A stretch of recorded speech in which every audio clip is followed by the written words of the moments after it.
Bienvenue sur Africa 24 dans cette nouvelle édition du Non-Stop Info. Voici les titres de l'actualité. Les zones économiques spéciales ont fait partie intégrante du développement économique gabonais au cours de ces dernières années.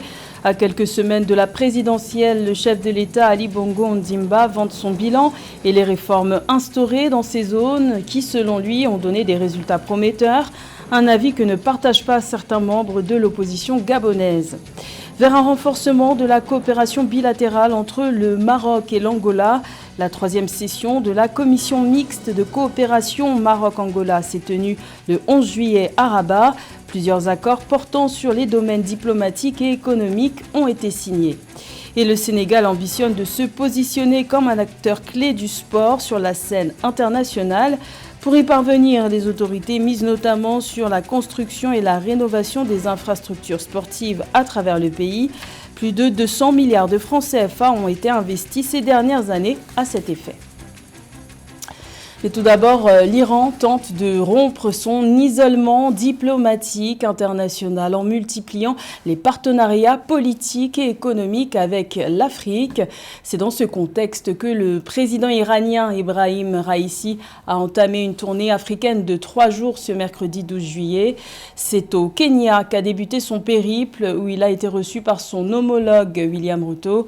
Plusieurs accords ont été signés pour officialiser la coopération entre le Kenya et l'Iran dans divers domaines. La suite de son séjour doit le conduire en Ouganda où il sera reçu par le président Yoweri Museveni et au Zimbabwe où il sera accueilli par le président Emmerson Mnangagwa. Rappelons que l'Iran est sous embargo de la communauté internationale depuis 2006, notamment en raison de son programme nucléaire. Également dans l'actualité, en Libye, le Haut Conseil d'État, qui fait office de Sénat, a approuvé ce mercredi 11 juillet la feuille de route proposée par l'ONU pour l'organisation des élections législatives et présidentielles dans le pays. Cette feuille de route, soumise par le représentant spécial du secrétaire général de l'ONU, Abdoulaye Bathily, prévoit notamment la formation d'un nouveau gouvernement. Celui-ci sera chargé d'assurer la tenue des élections dans les 240 jours après la promulgation des lois électorales. Notons qu'après l'échec des scrutins de décembre 2021, les initiatives se multiplient pour conduire à l'organisation d'élections malgré les désaccords persistants.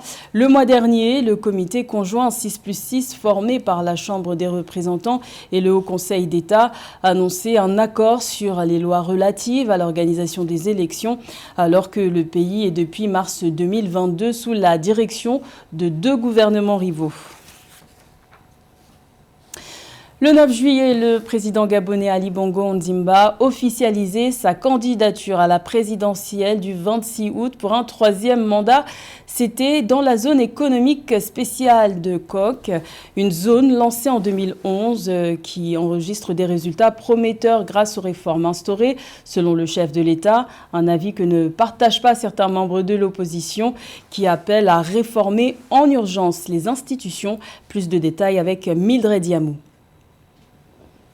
Véritable pôle industriel de l'Afrique centrale et de transformation locale, notamment à base de bois, la zone économique spéciale de Nkok, créée en 2012, a généré environ 16 000 emplois directs et indirects au Gabon, selon des chiffres officiels.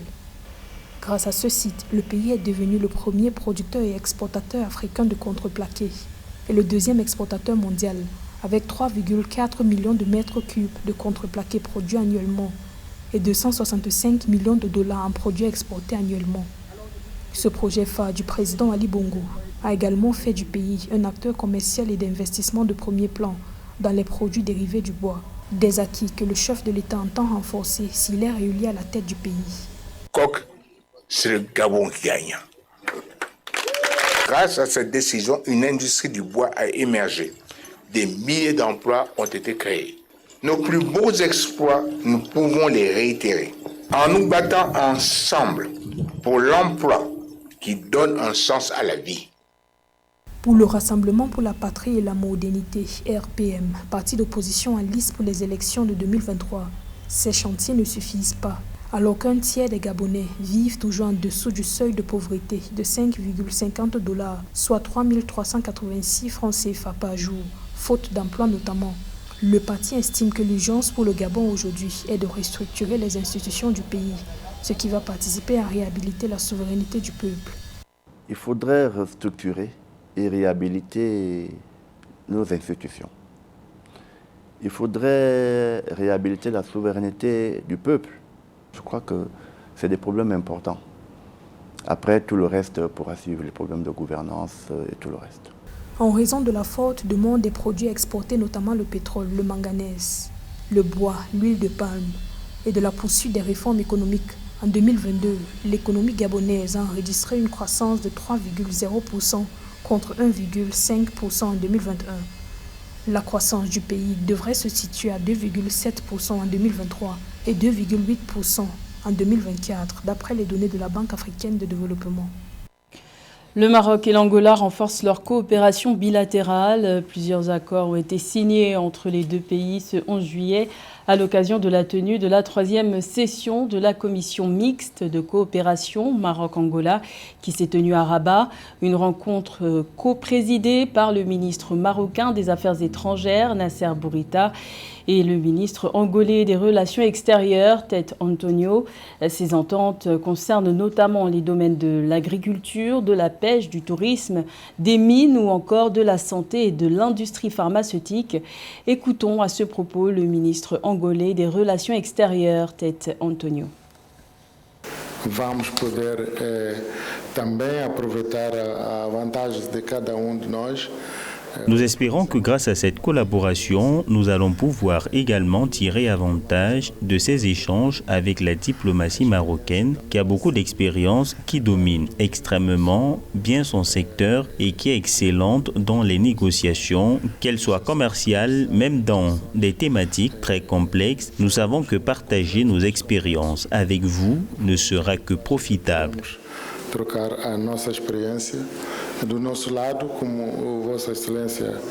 Les acteurs clés du secteur minier en Afrique sont réunis depuis ce mercredi 12 juillet à Paris, en France, dans le cadre de la 6e conférence Mining on Top Africa, MOTA, qui s'achève ce 13 juillet. Objectif affiché, promouvoir les partenariats miniers et les investissements sur le continent africain en favorisant les rencontres entre dirigeants européens et sociétés d'exploitation minière basées en Afrique. Au nombre des pays miniers présents à ce grand rendez-vous, on compte notamment la République démocratique du Congo, le Mali, le Sénégal, la Zambie ou encore la Guinée et la Côte d'Ivoire. Le ministre de l'eau et des mines du Bénin, Samou Seydou Adambi, a pris part à ce 6e sommet annuel africain de mines. Écoutons-le. Nous avons un code minier sous-régional qui a été déjà adopté au niveau de l'UEMOA et également au niveau de la CEDEAO.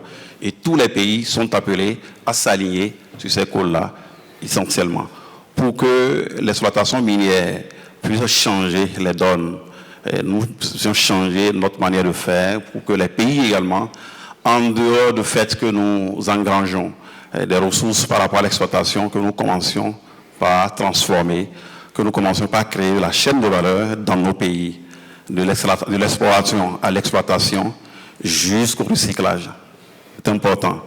Et pour finir, au Bénin, aucun projet ne peut être réalisé lorsque les études d'impact environnemental et social ne sont pas réalisées avec un plan de gestion environnementale et sociale bien conçu et suivi par le gouvernement. Pour dire donc que les donnes sont en train de changer également en Afrique et nous invitons donc nos partenaires à nous accompagner là-dessus. Avec 5 titres de champion d'Afrique en l'espace d'1 an et demi environ, le Sénégal se fait une place parmi les grandes nations sportives du continent.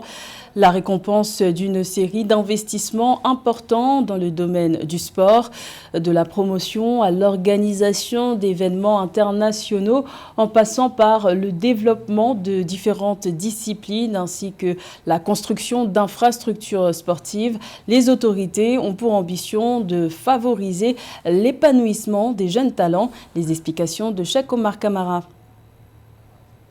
Ces dernières années, le Sénégal a investi d'importants fonds dans la construction et la rénovation d'infrastructures sportives à travers le pays d'un montant d'investissement de plus de 200 milliards de francs CFA. Des stades à l'instar du grand stade Abdoulaye Wade, la Dakar Arena ou encore le stade Léopold Sédar Senghor ont émergé pour répondre aux besoins des athlètes et des clubs locaux. Avec l'organisation prévue des Jeux olympiques de la jeunesse de Dakar 2026, ce pays de l'Afrique de l'Ouest est destiné à être une plaque tournante pour l'industrie africaine du tourisme sportif. Aujourd'hui, le sport au Sénégal et en Afrique d'ailleurs, est en train de devenir une véritable réalité économique et sociale. Quand on regarde aujourd'hui les trajectoires de victoires qui sont les catalyseurs pour le cas du Sénégal, mais aujourd'hui tous ces grands événements qui se positionnaient dans d'autres parties du monde, mais qui sont en train aujourd'hui de se positionner en Afrique, et particulièrement au Sénégal. Je veux nommer en particulier la Basketball Africa League, mais aussi et surtout les Jeux olympiques de la jeunesse. Concernant le tourisme, notamment le tourisme sportif, considéré comme un secteur stratégique de l'économie du pays, les objectifs poursuivis ces dernières années sont encore plus ambitieux. Le Sénégal se positionne parmi les top pays en ce qui concerne l'industrie du maïs et veut aussi jouer un rôle important comme une destination touristique.